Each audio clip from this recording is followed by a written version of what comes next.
Madame, mademoiselle, monsieur, bienvenue à Metro News. Voici les principaux titres qui seront développés aujourd'hui. Le Premier ministre Ariel Henry se trouve actuellement à Trinidad et Tobago. Le chef du gouvernement participe à l'Agri-Investment Forum, une séance de travail avec les chefs d'État et de gouvernement de la CARICOM est également prévue. Au moins 2 personnes sont mortes à Savien jeudi. Les victimes sont des membres de la population civile qui voulaient assister au déroulement d'une opération policière visant à déloger le gang qui opère dans cette zone. Une vive tension a régné ce vendredi au niveau de l'autoroute de Delma. Des chauffeurs de mototaxi protestaient contre la pénurie de carburant. Ils ont érigé des barricades de pneus enflammés.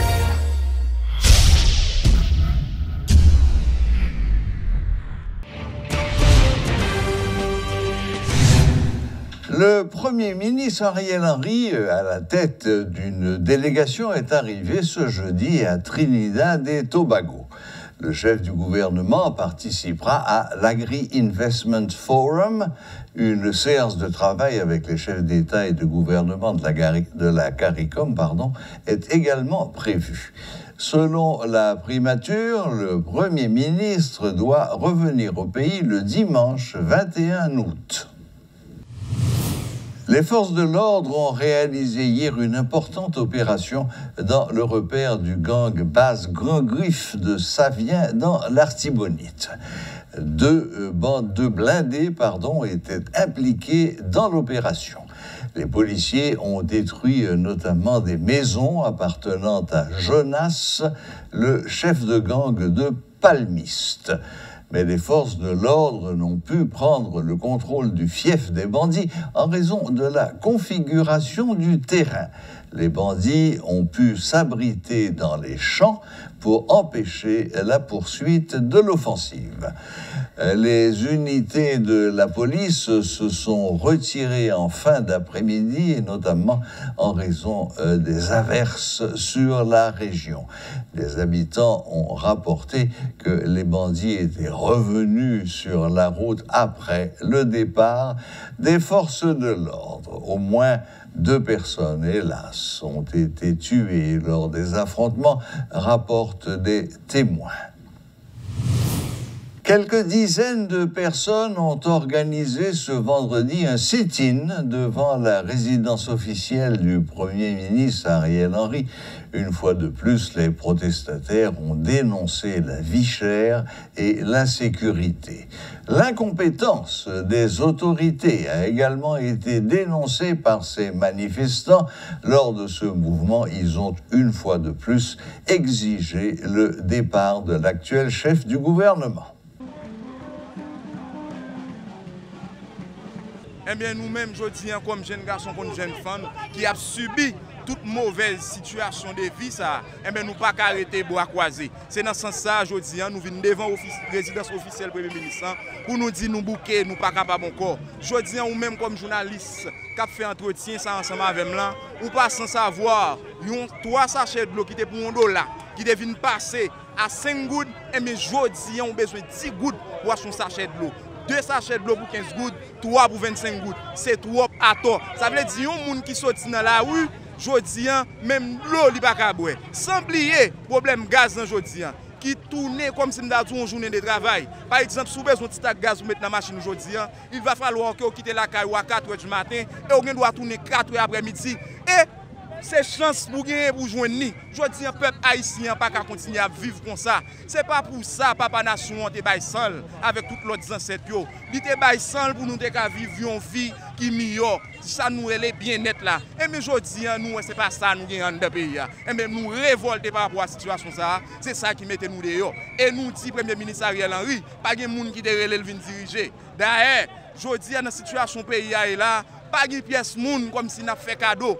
une fois que vous votez, mettez ma tante nous, tes tonton nous, et mais pour pas qu'à diriger, c'est tout l'accord. Et mais je dis, un peuple haïtien qui a besoin d'un nouveau départ, pour qu'il ait un souffle, pour qu'il capable de vivre la caille pour le monde, pour le 6 mois parti, pour le 6 mois dans le Chili, dans le Brésil, dans le chercher, si mon sur la vie, alors que gagner minimum pour nous capable de vivre là. Et mais je dis, c'est tout bagage ça qui met nous dans la rue. Nous estimons que c'en est trop, c'est ainsi. Parce que Haïti arrive trop bas, est-ce que nous allons continuer à plonger pendant que les jeunes vont caler? Eh bien, nous, esclaves révoltés, qui est comme credo nous, tout combat engagé doit être poursuivi et gagné, quels que soient les obstacles rencontrés. Eh bien, nous, même les gens qui étaient dans la rue avec nous, qui ont bataille avec nous, à savoir André Michel, Majorie Michel, Nenel Kassi, Erika Pierre, nous, aujourd'hui, c'est eux-mêmes qui ont planifié crime, qui ont planifié massacre dans les quartiers populaires de notre pays. Donc, qu'est-ce que ça nous dit? Nous dit, écoutez, messieurs, dames, il faut que nous fassions vol de face parce que la corruption, c'est sous une instabilité et des criminalités. Ou après, automatiquement, que, eh bien, nous dilapidé caisse l'État, nous volé tout ça, pillé caisse l'État, eh bien, ou après, criminalité à amplifier, l'extensionner. Nous ne pouvons pas camper garder, nous poursuivre lutte à travers organes de mobilisation nationale pour que nous allions vers un changement réel dans les conditions matérielles d'existence du peuple haïtien. La Banque centrale annonce une révision à la hausse des taux d'intérêt sur les bons BRH. Cette décision s'inscrit dans le cadre de la politique monétaire en cours et vise à renforcer la valeur de la gourde face aux devises étrangères. Dans ce sens, la Banque centrale haïtienne avise les institutions bancaires et non bancaires que les taux d'intérêt sur les bons BRH exprimés en base annuelle sont modifiés comme suit. Le taux servi sur les bons BRH à échéance de 7 jours est revu à 6% contre 4% actuellement. Celui de 28 jours à 8% contre 6%. Et le dernier de 91 jours est fixé à 11,5% alors qu'il était à 10%. De plus, le taux de mise en pension des bons BRH est désormais de 17%. La Banque de la République d'Haïti augmente à 14% le taux de mise en pension des bons du Trésor. L'avis de la BRH annonce que cette décision est effective depuis le 8 août 2022. Le regroupement des enseignants, enseignantes et normaliennes d'Haïti, RENO, a présenté le bilan du déroulement des derniers examens d'État. Les responsables du RENO en ont profité pour demander au ministère de l'Éducation et de la Formation professionnelle de se pencher sur le cahier de doléances des enseignants. Nous constatons à Néa qu'il y a un gros effort qui fait dans la question de livraison fiche examen. C'est une année côté que nous pas constaté, il va faire manifestation, bloquer centre d'examen pour capable de une fiche pour le composer. Et ça, nous félicitons le ministère pour peut-être ça, parce que ça c'est un gros effort, nous demandons pour continuer dans ce sens-là. Mais ça n'a pas empêché qu'il y a d'autres problèmes qui sont encore plus graves, nous constatons. Comme par exemple, ces problèmes choix surveillants. Et choix surveillant, c'est un problème depuis bien longtemps à boomer pour bagaille ça. Qui ça nous constaté?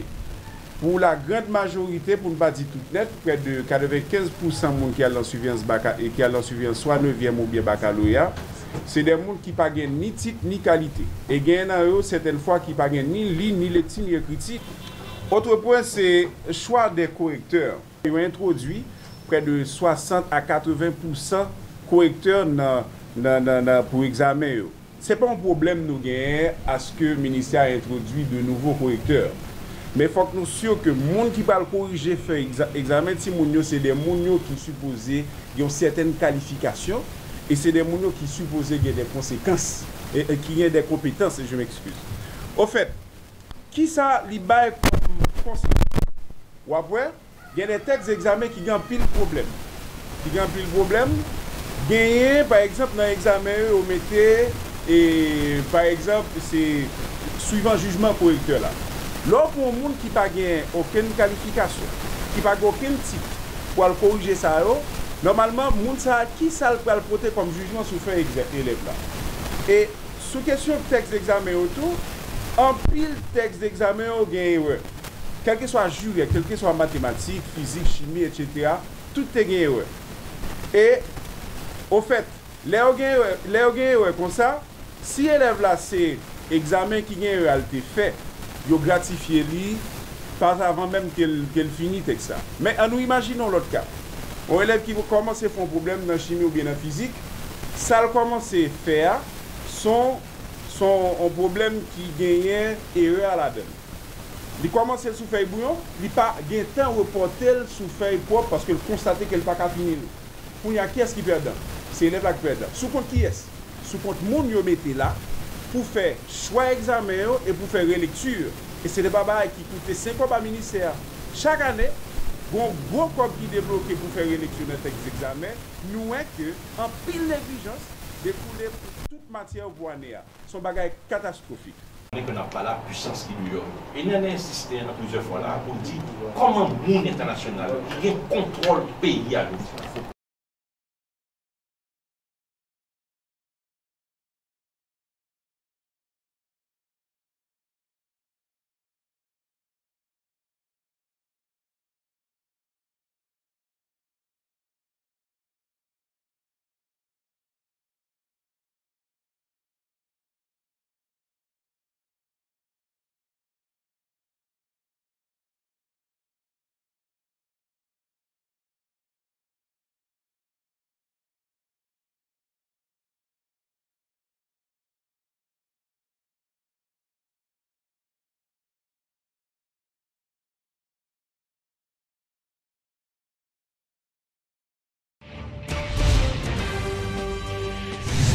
L'organisation Médecins sans frontières, MSF, dénonce une attaque armée perpétrée contre le centre hospitalier Raoul Pierre-Louis situé à Carrefour.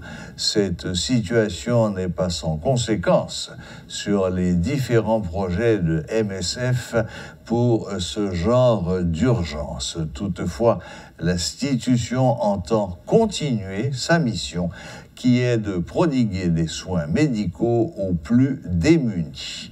MSF fait de son mieux pour garantir la sécurité de ces structures hospitalières, mais il revient aux autorités étatiques de faire de même, selon Benoît Vasseur de MSF.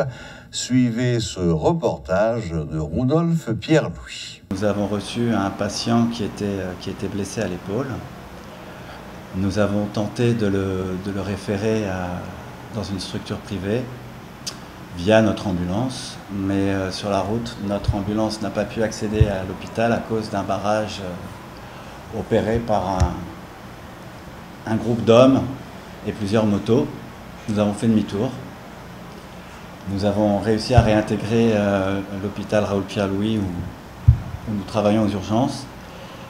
Il n'y a pas longtemps de cela, Médecins sans frontières a dû quitter la zone de Martissan pour s'installer à Carrefour dans un centre d'urgence du MSPP qui, entre autres, bénéficie de son appui.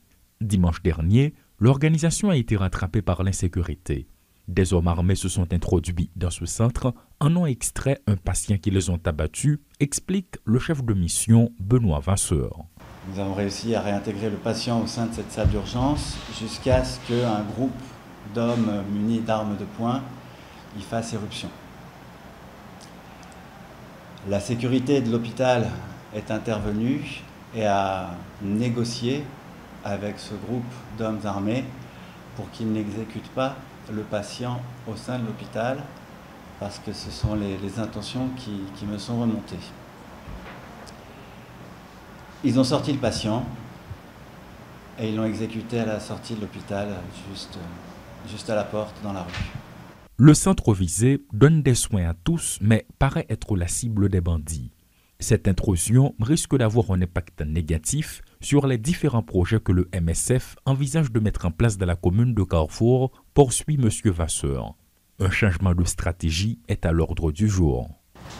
Nous ambitionnons donc d'ouvrir un centre d'urgence qui soit seulement géré par MSF au début de l'année 2023. Ce problème d'intrusion d'armes armées au sein d'une structure hospitalière, c'est malheureusement un problème auquel font régulièrement face les structures d'État. Mais ça n'empêche pas que maintenant, un de nos objectifs principaux, avant de pouvoir ouvrir un centre d'urgence à Carrefour, c'est de sensibiliser tous les acteurs aux principes humanitaires et à la protection de la mission médicale. Sans des garanties de la part de ces différents acteurs, ça sera très difficile pour nous de pouvoir ouvrir un centre d'urgence. Soigner le plus grand nombre, quel que soit le climat sécuritaire, est une obligation que s'est fixée MSF. L'institution fait de son mieux pour accomplir cette mission et aussi garantir la sécurité de ses structures hospitalières. Par contre, il revient aux plus hautes autorités de l'État de jouer leur partition, a-t-il souligné. Selon nos principes d'impartialité et de neutralité, nous avons pour habitude de gérer nous-mêmes la sécurité de nos structures et qui ne passe pas par des protections armées, mais par une acceptance de la communauté. Nous sommes là pour le bénéfice de la communauté et nous comptons sur la communauté dans laquelle nous travaillons pour assurer notre sécurité de manière pacifique. Je l'entends bien. MSF ne peut se permettre d'affronter les groupes armés. L'institution dessert la communauté haïtienne mais entend rester neutre en cas de conflit. En revanche, elle donne l'assurance qu'elle continuera de fournir des soins médicaux malgré la situation difficile dans laquelle elle se trouve. Un nouveau départ est possible. Tel est le thème retenu par l'Église de Dieu de Boulard pour célébrer son 45e anniversaire cette année. Tout un ensemble d'activités socio-culturelles et spirituelles sont prévues pour marquer l'événement. Suivez les explications du pasteur Calvin d'Estainval. L'église ça, il y a 45 ans dans la zone, côté l'a délivré, l'a libéré cœur. Et nous avons un peu de réalisation, un peu de bagages que nous faisons pendant ces 45 ans. Nous sommes capables de prendre par exemple, nous avons, à côté de l'évangile nous prêcher, nous avons aspect social là, aspect holistique là que nous-mêmes nous mettons un peu l'accent sur lui. Vous êtes capable de constater l'église a l'école primaire qui l'a depuis 45 ans. Et puis nous avons encore une infirmerie que l'église a gagné pour desservir les membres. Et très prochainement, il va tourner en une clinique qui va desservir la communauté. Et dans quelques dimanches, nous allons faire sacrer une restauration. Parce que nous paraît que chaque fois l'église finit, pour dire que bon Dieu bénit la caille. Là-dedans, nous-mêmes, membres, nous mettons ensemble pour nous capables de faire qui ça, aider chaque monde qui parle la caille, je nous plat chaud. Peut-être là, arriver la caille, ça n'a pas de possibilité pour manger un bagage, je nous bagage comme si. Pour manger. Pour 3 premiers jours, qui c'est dimanche, lundi et mardi, tout après-midi, c'est des bouillons d'action de grâce à l'Éternel pour ces 45 ans. Donc, on a commencé à 4h30 pour 7h.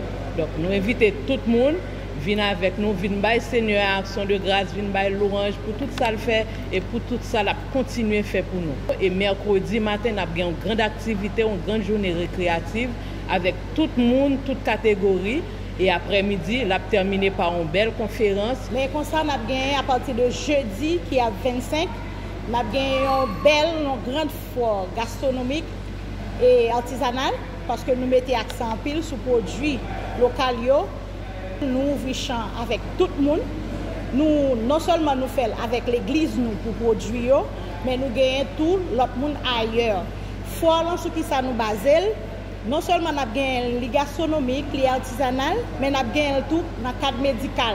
Par exemple, nous avons des cliniques mobiles, côté que nous avons fait un check-up, un check-up là, comme si test de routine, nous sommes capables de faire soit contrôler la tension, ou bien contrôler le sucre.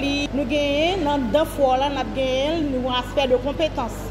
Par exemple, nous avons des techniciens que nous mettons en valeur, nous avons tout ça, on est capable de faire en termes de compétences, là sur place pour le bail participation pâle. Parce que nous ouvrons, nous élargissons dans le sens que pour tout le monde capable de bénéficier. Et non seulement nous avons là, nous pas arrêter dans le cadre restreint, nous ouvrons tout avec sœurs, l'autre l'église et avec toute la population zone qui est capable de venir exposer produits, tout ce qu'a fait, ou venir exposer, parce que j'en nous dis, c'est un programme socio-culturel. Nous penchons sur culturel là et nous penchons tout sur valeur pour nous valoriser tout produit national nous. Voilà, la boucle est bouclée. Merci de nous rester fidèles. Très bon week-end à toutes et à tous et à la prochaine. Même heure, même chaîne.